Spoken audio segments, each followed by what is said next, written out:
Firman Tuhan, janganlah kamu memberi dirimu disesatkan orang dengan cara yang bagaimanapun juga. Sebab sebelum hari itu haruslah datang dahulu murtad, dan haruslah dinyatakan dahulu manusia durhaka yang harus binasa, yaitu lawan yang meninggikan diri di atas segala yang disebut atau yang disembah sebagai Allah. Bahkan ia duduk di bait Allah dan mau menyatakan diri sebagai Allah. 2 Tesalonika ayat 2 hingga yang ketiga dan 4. Bapak dan Ibu yang diberkati oleh Tuhan kita Yesus Kristus, selamat datang di channel Zaman Akhir. Dan pada kesempatan kali ini saya hendak bersaksi tentang suatu penglihatan yang disampaikan oleh Tuhan kepada saya tepat pada tanggal 24 Maret 2018. Tuhan menunjukkan kepada saya tentang suatu penyusunan dunia baru menuju kehancuran.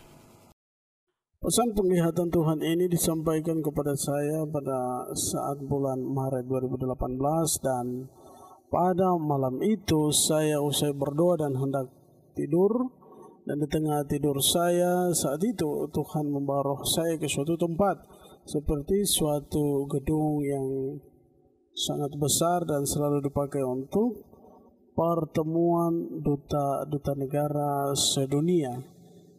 Lalu saya melihat seorang pemimpin negara yang pernah sangat berpengaruh, dan dia pernah duduk di bangku kepresidenan Amerika Serikat. Dia adalah Barack Obama. Saat penglihatan itu Tuhan menunjukkan kepada saya di mana saya melihat dia mengumpulkan sebagian orang-orang penting sedunia untuk menghadiri pertemuan yang diadakan olehnya. Dan pertemuan itu dinamai dengan rapat tertutup. Lalu di dalam penglihatan itu saya melihat sebelum pertemuan itu dimulai, saya melihat ada suatu pemimpin mereka. Dia berkata, kita harus melaksanakan suatu upacara khusus, dan usai upacara itu barulah kita akan mengadakan pertemuan. Dan ketika mereka usai melaksanakan upacara tersebut, saya melihat mereka kembali ke dalam gedung pertemuan yang sudah disiapkan tadi atau untuk memulai rapat mereka. Dan saya melihat rapat itu adalah rapat tertutup. Dan saya mendengar di sana dengan jelas orang itu berkata kepada utusan-utusan dari setiap belahan dunia bahwa kita harus merubah dunia ini menjadi tatanan dunia yang baru. Ketika saya mendengar apa yang disampaikan oleh orang itu, saya seperti orang yang bingung apa yang dimaksudkan atau yang disampaikan oleh pemimpin tersebut. Lalu di situ Tuhan mulai menyampaikan kepada saya bahwa itu adalah suatu rencana besar iblis memakai mereka ini untuk merubah dunia yang lama menjadi dunia yang baru, sehingga itu disebut sebagai tatanan dunia yang baru. Dan itu rencana mereka adalah membuat suatu kepemimpinan yang disebut seorang Tuan Agung, dan dia adalah antikris. Bapak dan Ibu yang diberkati oleh Tuhan kita Yesus Kristus, di situ saya mulai mengerti, dan Roh Kudus masih terus membimbing saya untuk melihat apa yang terjadi di dalam gedung pertemuan itu. Lalu ketika Tuhan menunjukkan semua hal ini kepada saya, tiba-tiba saja seorang bapak mendatangi saya. Saya tidak mengenal bapak itu siapa, dan tepat di tangan saya ada sebuah Alkitab yang dipegang, dan saya bertanya kepada bapak itu, "Bapak, kenapa semua ini harus terjadi?" Lalu saya mendengar bapak itu berkata, "Kau harus tahu bahwa semua ini telah tertulis di dalam firman Tuhan, dan semuanya akan digenapi. Sebagaimana yang telah dijelaskan bahwa akan ada satu masa dan dua masa, serta setengah masa." Lalu saya mendengar suara Tuhan berkata, waktu dan saat itu akan dimulai dari tahun 2020. dan seterusnya.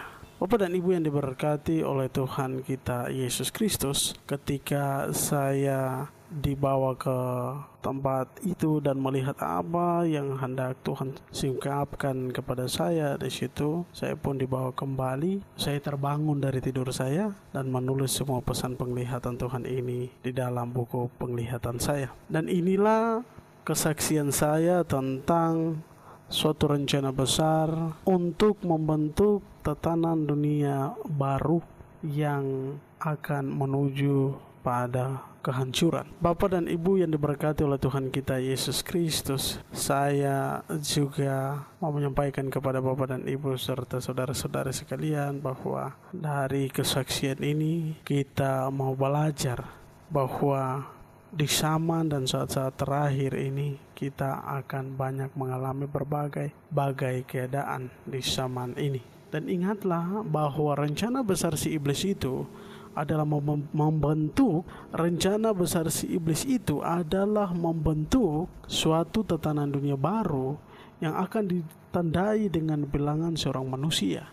Dan sudah tentu dunialah yang menjadi target utama iblis ini. Rencananya adalah sebanyak manusia yang diperoleh lewat pemberian tanda itu ada bersama-sama dengan mereka di dalam neraka. Karena iblis ini tidak akan pernah setuju bila dia hanya sendiri dihukum di neraka, Bapak dan Ibu, serta saudara-saudara sekalian. Olehnya maka usahanya adalah membawa sebanyak mungkin manusia menjadi pengikutnya dan dihukum bersama-sama dengan dia di dalam neraka. Saya percaya bahwa kita sebagai orang-orang yang percaya kepada Tuhan Yesus senantiasa menyerahkan seluruh kehidupan kita kepada Tuhan. Selalu ada jalan yang hendak Tuhan berikan, sekalipun rencana besar si iblis ini berusaha untuk membawa sebanyak mungkin manusia, tetapi Bapak dan Ibu serta kita sekalian yang tetap mengandalkan Tuhan Yesus dalam segala perjalanan kita ke depan. Langit dan bumi boleh lenyap, tetapi kita yang adalah orang-orang percaya akan diangkat, dibawa, dijemput oleh Tuhan kita Yesus Kristus menuju kerajaan sorga yang kekal. Firman Tuhan, janganlah takut sebab aku menyertai engkau, janganlah bimbang sebab aku ini Allahmu. Aku akan meneguhkan, bahkan akan menolong engkau. Aku akan memegang engkau dengan tangan kananku yang membawa kemenangan. Yesaya 41 ayat 10. Tuhan berkata akan selalu ada untuk kita olehnya, maka sekalipun dan bagaimanapun rencana si iblis itu, kita tetap ada dalam genggaman tangan Tuhan Yesus Kristus. Sampai Ia sendirilah yang akan membawa kita ke tempat di mana Ia berada, yaitu kerajaan sorga yang kekal. Terima kasih buat Bapak dan Ibu yang diberkati oleh Tuhan kita Yesus Kristus yang sudah meluangkan waktunya untuk menyaksikan apa yang Tuhan sampaikan bagi kita sekalian. Kiranya kesaksian ini menjadi berkat bagi kita semua. Shalom, salam, zaman akhir.